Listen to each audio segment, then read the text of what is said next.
Welcome back your money में आज हमारा फोकस है म्यूचुअल फंड पर और आपके सवालों के जवाब दे रहे हैं सुमित वैद। लेते हैं अगला सवाल। जामनगर से आनंद प्रकाश ने हमें फोन किया है। प्रकाश जी पूछिए, क्या जानना है आपको? जी नमस्कार। नमस्कार सर। हाँ जी, मेरा ये प्रश्न है, मैंने अभी SIP शुरू की म्यूचुअल फंड में और मेरे फैमिली मेंबर्स और मेरे नाम से। तो अब जो मैंने फंड सिलेक्ट किए हैं वो सही है? एक्चुअली मैंने इन्वेस्टमेंट काफी टाइम से कर रहा हूँ म्यूचुअल फंड और शेयर्स वगैरह में। कब से कर रहे हैं? मैं 1996-97 से कर रहा हूँ और म्यूचुअल फंड में मेरा इन्वेस्टमेंट ऑलरेडी था और अभी SIP कंटिन्यू की। पहले मैं लमसम करता था। ये जो मैंने SIP के जरिए चालू किया है जी, तो उसमें ये जो फंड मैंने सिलेक्ट किए हैं वो सही रहेंगे या उसमें कोई चेंज करना पड़ेगा? प्रकाश जी आपने अपने मेल में लिखा था कि आपकी फैमिली में 8 लोग हैं और 8 लोग दो फंड में निवेश करते हैं। दो फंड में अलग अलग दो फंड है, उसमें SIP करते हैं और हर SIP 5,000 रुपए की मैं हर महीने कर रहा हूँ। ये स्ट्रैटेजी कहाँ से निकाली आपने? क्या सोच के आपने इस तरह की स्ट्रैटेजी फॉलो कर रहे हैं? ये एक्चुअली मेरे पास पहले म्यूचुअल फंड के काफी, यानी जब भी IPO आते थे तो मैं उसमें इन्वेस्ट करता था। तो लेकिन उसके बाद मेरा फंड काफी हो गए थे तो उसको ये करके मैंने सिंपल कर दिया कि मेरे को एक लिमिटेड फंड और उसी में मेरे को रहना है। और ये पैसे आप सिर्फ वेल्थ क्रिएशन के गोल से ही मुझे लगता है कि निवेश कर रहे हैं? हाँ जी। ऑलराइट। 16 फंड है इनके पास और पिछले 14 से 15 साल से सुमित ये मार्केट में है, मतलब म्यूचुअल फंड और डायरेक्ट इक्विटी में भी।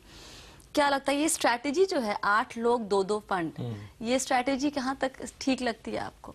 सबसे पहले तो SIP का रूट जो इन्होंने अपनाया बहुत अच्छा रूट है, इसको इनको कंटिन्यू करना चाहिए। कॉन्शियस इन्वेस्टर हैं, SIP के बारे में जानते हैं, सबसे अच्छा इतने सारे फंड के बारे में जानते हैं, तो इनको हमें कंग्रेचुलेट करना चाहिए कि बहुत अच्छी तरह से अपना पोर्टफोलियो बना रहे हैं। बट उसके चलते हम उनको ये भी सजेस्ट करेंगे कि जो इन्होंने 16 फंड लिए हैं वो ऑलमोस्ट लाइक एक लार्ज इंडेक्स, मतलब आप अगर 500 इंडेक्स ले स्टॉक्स का, ये ऑलमोस्ट वो पूरा होराइजन कवर करता है। सो डाइवर्सिफिकेशन बहुत अच्छी मानी जाती है, बट ओवर डाइवर्सिफिकेशन अपने आप में एक बहुत खराब चीज भी है, बिकॉज उसमें आपके रिटर्न जो हैं वो सब ऑप्टिमल हो जाते हैं, जितने होने चाहिए उससे नीचे हो जाते हैं। तो हमारा सजेशन ये रहेगा कि इन फंड्स को आप लिटरली 16 से 8 कर दीजिए। आपके 8 फैमिली मेंबर हैं, एक पर फैमिली मेंबर कर दीजिए। वो आइडियल है आपके लिए भी मैनेज करने के लिए, उस पर अच्छा रिटर्न निकालने के लिए, उनकी परफॉर्मेंस को ट्रैक करने के लिए। तो इसमें से ये 16 में से 8 कौन हो सकते हैं रिटर्न के लिहाज से देखिए तो? हाँ, अब हमारी फिलॉसफी के चलते हम कुछ एक नाम सजेस्ट कर रहे हैं, बिकॉज उनके पास इतने 16 फंड हैं, इसलिए हमें चॉइसेस करनी पड़ी हैं उसमें। उसके चलते हो सकता है कुछ एक अच्छे फंड भी हम बोलें कि नहीं आप निकल जाइए, बिकॉज उनके पोर्टफोलियो में फिट नहीं बैठता है। ये आंसर इनके पोर्टफोलियो स्पेसिफिक आंसर है, it has nothing to do with the funds. मैं उसको सिर्फ बोलना चाहता हूँ। तो हमारा सजेशन ये रहेगा कि रिलायंस ग्रोथ फंड रखिए। 15 साल कंप्लीट किए हैं उन्होंने आजकल में, अपने आप में बहुत पुराना फंड है, अच्छा ट्रैक रिकॉर्ड है उनका। रिलायंस इक्विटी अपॉर्चुनिटीज फंड है, इसको निकालिए, because it hasn't performed as well as it should have in terms of a mandate जो उनका था। रिलायंस रेगुलर सेविंग्स फंड बहुत अच्छा है, इक्विटी प्लान काफी अच्छी परफॉर्मेंस है, इसको रखिए। रिलायंस बैंकिंग फंड उसको निकालिए। एक इन्वेस्टर को हमेशा ये ध्यान रखना चाहिए, कोई थीमेटिक फंड, कोई सेक्टोरल फंड अपने आप में बहुत अच्छा हो सकता है, बट उसका रिस्क बढ़ जाता है। उससे दूर रहते हुए एक डाइवर्सिफाइड फंड में लीजिए। फंड मैनेजर को ये कॉल ले लेनी चाहिए कि कौन से सेक्टर में कब उनको पैसा डालना है। उसकी जगह अगर हम वो रिस्क लेंगे तो उसका काफी नुकसान हमें हो सकता है। सो बैंकिंग में से निकल के HDFC टॉप 200 बहुत अच्छा फंड है, उसको रखना चाहिए। HDFC इक्विटी बहुत अच्छा फंड है, उसको रखें। HDFC मिड कैप अपॉर्चुनिटीज भी अपने आप में एक अच्छा फंड है, उसको रख सकते हैं। फ्रैंकलिन ब्लू चिप और फ्रैंकलिन प्राइमा को निकाल दीजिए आप, इन दोनों फंड्स को। DSP ब्लैक रॉक टॉप 100 एक अच्छा फंड है, उसको कंटिन्यू कर सकते हैं। DSP BlackRock equity fund एक अच्छा फंड है, उसको कंटिन्यू कर सकते हैं। Birla Sun Life Frontline equity fund plan A काफी अच्छा फंड है, इसको कंटिन्यू कर सकते हैं। और IDFC प्रीमियर इक्विटी, इसको कंटिन्यू कर सकते हैं। तो चलिए प्रकाश जी, आपकी एक बहुत बड़ी मुश्किल हल हो गई। आपके 16 फंड में से आपको 8 सलाह दे रहे हैं सुमित, रखिए, बाकी 8 से निकल जाइए। और ये सिर्फ आपके पोर्टफोलियो के हिसाब से बता रहे हैं, आप किसी भी फंड से इनको कोई पर्सनली, मतलब फंड को रिकमेंड ना रिकमेंड करना इनका पर्पस नहीं है। आपके पोर्टफोलियो को देखते हुए आपको सलाह दे रहे हैं किस फंड में रहें, किस फंड से बाहर निकल जाए। और ये बात सभी दर्शकों को भी थोड़ी सोचनी चाहिए कि अपना गोल क्लियर कीजिए। पैसे आपके पास है, बाजार में फंड्स बहुत है, इसका मतलब ये नहीं कि बस आप लगाते जाए पैसे ताबड़तोड़। गोल अगर आपका क्लियर होगा तो आपको निवेश करने में भी आसानी होगी और आपके लिए अपना पोर्टफोलियो मैनेज करना भी काफ़ी आसान हो जाएगा। ऑलराइट, वक्त है एक ब्रेक का, लेकिन ब्रेक पर जाने से पहले एक आपके लिए छोटा सा मैसेज। अगर आप दिल्ली या मुंबई में रहते हैं और आपको लगता है कि फोन पर या एसएमएस के जरिए आप अपने सारे सवाल नहीं पूछ पा रहे हैं और अपने पूरे पोर्टफोलियो पर राय लेना चाहते हैं या फिर नया निवेश शुरू करने जा रहे हैं और समझ में नहीं आ रहा कि कौन सा फंड चुने, किससे दूर रहे, तो अब आप सीधे हमारे स्टूडियो में आकर हमारे एक्सपर्ट्स से अपने पोर्टफोलियो पर सलाह ले सकते हैं। तो योर मनी में हिस्सा लेने के लिए हमें अपने इन्वेस्टमेंट की पूरी डिटेल, अपने नाम, फोन नंबर और अपना पता इस ईमेल आईडी पर ईमेल कीजिए mf@moneycontrol.com पर। हम आपसे खुद कांटेक्ट करेंगे। वक्त है छोटे से ब्रेक का। ब्रेक के बाद हम लौट कर आएंगे आपके पास। आप बने रहिए CNBC आवाज के साथ।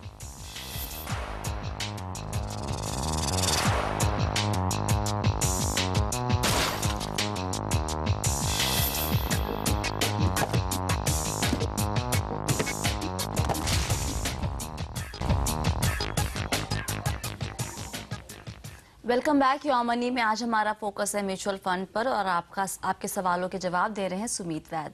लेते हैं अगला सवाल। औरंगाबाद से अतुल ने हमें फोन किया। अतुल जी, पूछिए, क्या जानना है आपको?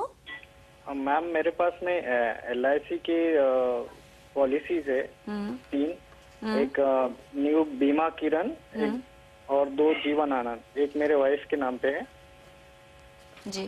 तो और एक ICICI पोटेंशियल का लाइफ टाइम पॉलिसी है जो अभी हॉलिडे में है।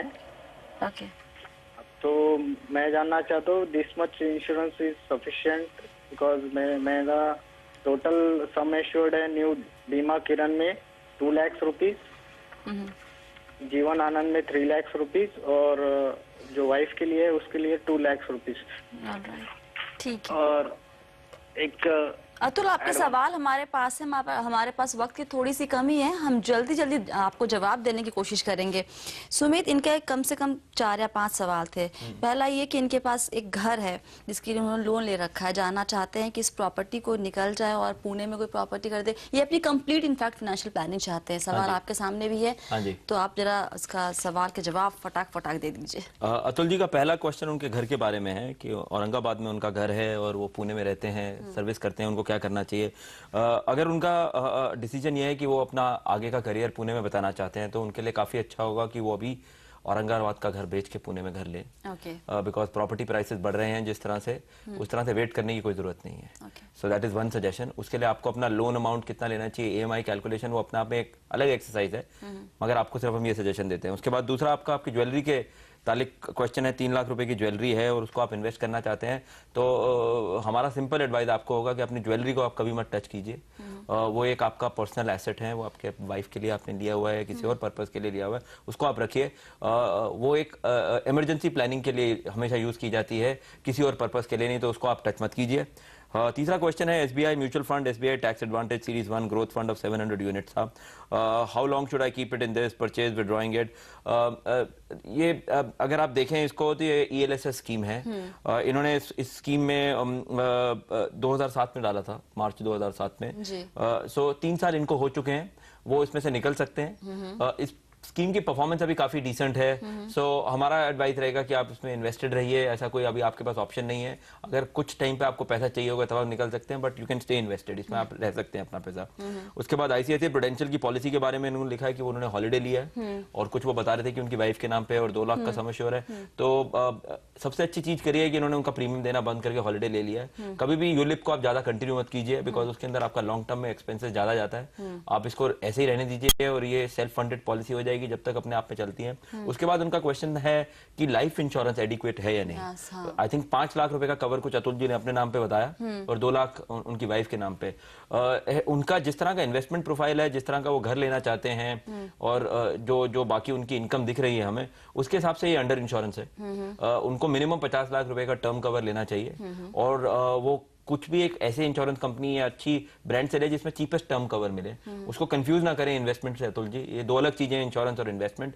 इंश्योरेंस हमेशा एक्सपेंस के तरीके से ट्रीट कीजिए, इन्वेस्टमेंट के तरीके से मत ट्रीट कीजिए, और जितना जल्दी हो सके सबसे पहले अपना आप इनकम सरप्लस जो है इंश्योरेंस को लेने में लगाइए, और उसके बाद अपना हाउस लेते हुए बाकी चीजें कीजिए। सुमित, लेकिन इनका जो भी आपने स्ट्रैटेजी देखी, जो इनकी पूरी डिटेल्स हमारे पास थी, उसको देख के लगता है कि इनकी इन्वेस्टमेंट स्ट्रैटेजी जो है वो लाइन पर है, बदलाव करने की जरूरत है?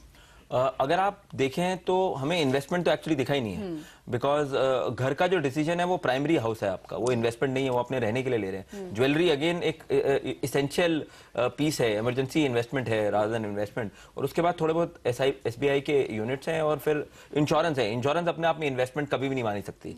सो हम देखें तो इन्वेस्टमेंट बिल्कुल भी नहीं है, और हमारा सजेशन होगा कि अपना गोल के हिसाब से इन्वेस्टमेंट बनाते हुए आगे चलें, और अपनी लाइफ का फाइनेंशियल प्लानिंग अच्छी तरह से करें। ऑलराइट, तो अतुल, आपको अपने सवालों के जवाब तो मिल गए, लेकिन आपकी जो इन्वेस्टमेंट स्ट्रैटेजी है वो अभी एकदम क्लियर नहीं है।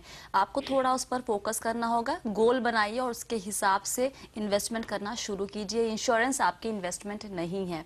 बहुत बहुत शुक्रिया सुमित, आज हमारे दर्शकों के सवालों के जवाब देने के लिए। धन्यवाद। और फिलहाल योर मनी में इतना ही। आप बने रहिए CNBC आवाज के साथ। नमस्कार।